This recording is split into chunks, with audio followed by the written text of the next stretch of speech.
번은 예수께서 게네사렛 호숫가에 서 있는데 무리가 하나님의 말씀을 더 잘 들으려고 그분께로 몰려들었다. 예수께서 배에 두 척이 묶여 있는 것을 보셨다. 어부들이 막 배에서 내려 그물을 싣고 있었다. 예수께서 시몬의 배에 올라타셔서 배를 해안에서 조금 떨어지게 띄우라고 부탁하셨다. 예수께서 그 배에 앉으셔서 배를 설교단 삼아 무리를 가르치셨다. 가르치기를 마치시고 나서 예수께서 시몬에게 말씀하셨다. 깊은 물로 나가서 그물을 내려 고기를 잡아라. 시몬이 말했다. 주님, 우리가 밤새도록 열심히 고기를 잡았지만 피라미 한 마리 잡지 못했습니다. 하지만 주님께서 그렇게 말씀하시니 그물을 내리겠습니다. 말을 마치자마자 그물에 더 이상 담을 수 없을 정도로 많은 고기가 가득 잡혔다. 그들은 다른 배에 있는 동료들에게 와서 도와달라고 손짓했다. 두 배에 고기가 가득 차서 배가 가라앉을 지경이었다. 그것을 본 시몬 베드로가 예수 앞에 무릎을 꿇었다. 주님, 떠나 주십시오. 저는 죄인이어서 이 거룩함을 감당할 수 없습니다.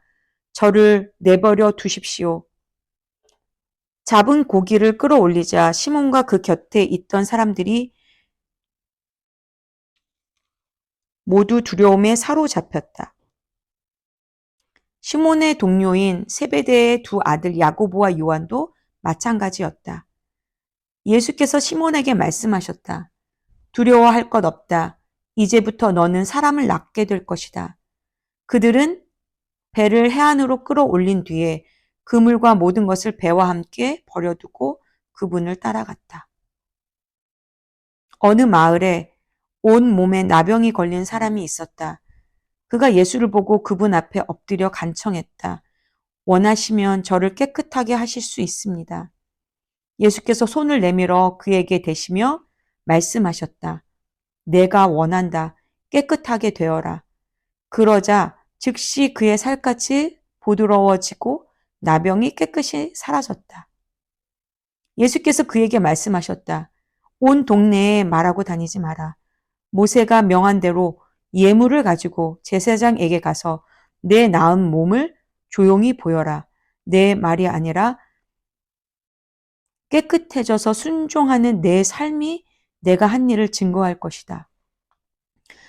그러나 그 사람은 그 일을 자기 혼자에게만 담아둘 수 없었다. 소문이 곧 퍼져나갔다. 어느새 큰 무리가 말씀도 듣고 병도 고치려고 모여들었다. 예수께서는 할 수 있는 한 자주 외딴 곳으로 물러나 기도하셨다. 하루는 예수께서 가르치시는데 바리새인과 종교 교사들이 둘러앉아 있었다.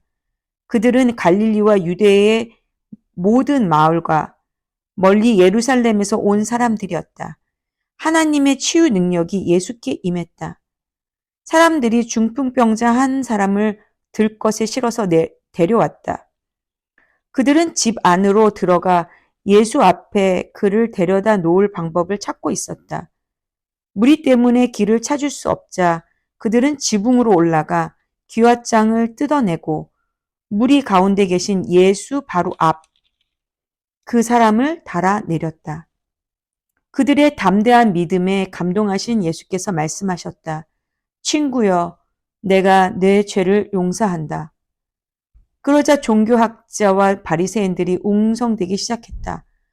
저 사람은 자기를 누구라고 생각하는 것인가? 저것은 신성모독이다. 오직 하나님만이 죄를 용서하실 수 있다. 예수께서 그들의 생각을 정확히 아시고 말씀하셨다. 왜 이리 수군수군 말이 많으냐? 내가 내 죄를 용서한다고 말하는 것이 일어나 걸어가라고 말하는 것 중에 어느 쪽이 더 쉽겠느냐?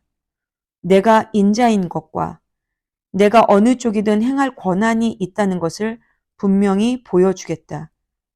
예수께서 중풍병자에게 직접 말씀하셨다. 일어나거라. 내 자리를 들고 집으로 가거라. 그 사람은 한순간도 지체하지 않고 그대로 했다. 일어나 담요를 들고서 하나님께 영광을 돌리며 집으로 갔다. 사람들은 도무지 믿기지 않아 자신들의 눈을 비볐다. 그리고 나서 그들도 하나님께 영광을 돌렸다. 그들이 두려움에 차서 말했다. 우리 평생에 이런 일은 처음 본다. 이 일 후에 예수께서 밖으로 나가서 레위라는 사람이 자기 일터에서 세금을 걷고 있는 것을 보셨다. 예수께서 말씀하셨다. 나와 함께 가자. 그는 예수를 따라갔다. 모든 것을 버려두고 그분과 동행한 것이다. 레위는 예수를 위해 자기 집에서 성대한 저녁 식사를 베풀었다. 세금 징수원들과 그 밖에도 평판이 좋지 않은 인물들이 저녁 식사 손님으로 와 있었다. 바리새인과 종교학자들이 속이 잔뜩 뒤틀려서 그분의 제자들에게 다가왔다. 당신네 선생이 사기꾼과 죄인들과 함께 먹고 마시다니 이게 대체 어찌된 일이오? 예수께서 그 말을 들으시고 분명하게 말씀하셨다. 의사가 필요한 사람이 누구냐? 건강한 사람이냐? 병든 사람이냐? 내가 여기 있는 것은 영향력 있는 사람이 아니라 소외된 사람을 초청하려는 것이다. 변화된 삶, 곧 안과 밖이 모두 변화된 삶으로 그들을 초청하려는 것이다. 그들이 예수께 물었다. 요한의 제자들은 금식하고 기도하는 것으로 잘 알려져 있습니다. 바리새인들도 그렇습니다. 그런데 당신은 잔치에서 보내는 시간이 대부분인 것 같은데 어찌된 일입니까? 예수께서 말씀하셨다. 즐거운 결혼식 중에는 빵과 포도주를 아끼지 않고 실컷 먹는다. 나중에 허리띠를 졸라맬 일이 있을지 모르지만 지금은 아니다. 신랑 신부와 함께 있는 동안에는 즐겁게 보내는 법이다. 금식은 신랑이 가고 없을 때 시작해도 된다. 정겨운 축하의 모닥불에 찬물을 끼얹는 사람은 없다. 하나님 나라가 임한다는 것은 바로 이런 것이다. 멀쩡한 스카프를 잘라서 낡은 작업복에 대고 깁는 사람은 없다.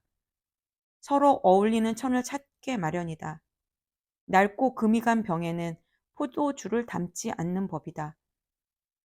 새로 담근 포도주는 단단하고 깨끗한 병에 담는다. 그리고 잘 묵은 고급 포도주를 맛본 사람은 덜 묵은 포도주를 찾지 않는다. 아멘.